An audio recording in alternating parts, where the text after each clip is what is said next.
You're getting into still mace training, but then the thought comes to your head, what still mace weight should I use? I'm going to help you answer that question right now.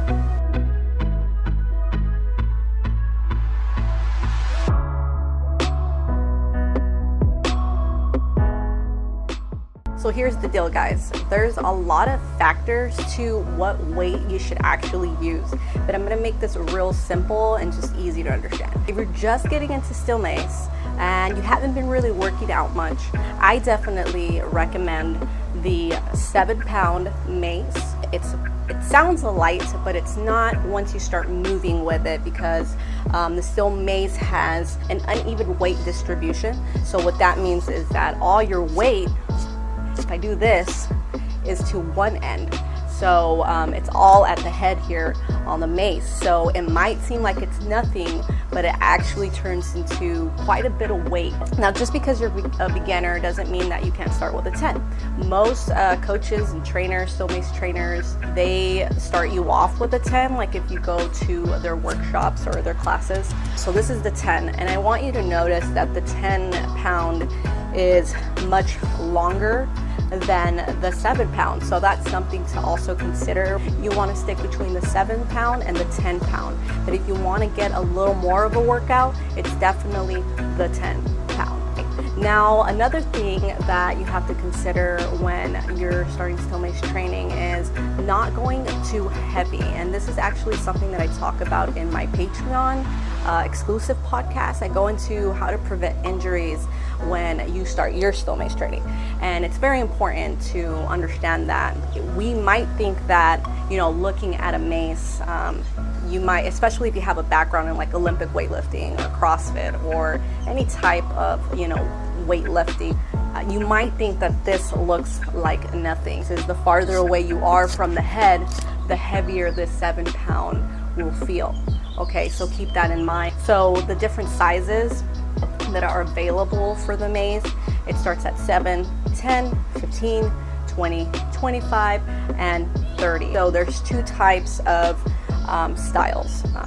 And obviously every day there's new style going on, but those are your like main styles going around now. You have flow, okay, and you have traditional. So you want to consider what style you're going to get into, because that really is going to contribute to the fact of the weight. So I haven't personally graduated to a 15. I've been literally stuck at the 7-pound and the 10-pound mace. And I stay there because I'm very humble and I respect the mace, and I need to work my way up to it. And I feel like that should be the mentality or the mindset when you get into the mace. But here's a cool tip.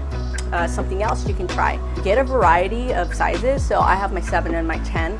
And you can start doing a more dynamic or active warm-up with the 7. So really warming up your body and getting that mobility in.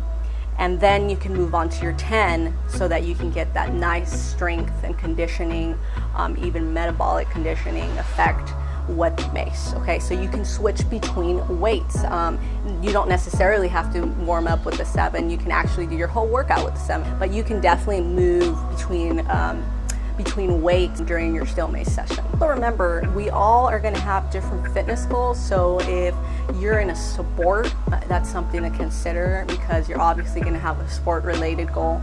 If you have a fat loss goal, it's going to be different than someone doing sports. So kind of thinking about your fitness goals is also another factor to think about when you're thinking or considering what weight you should purchase.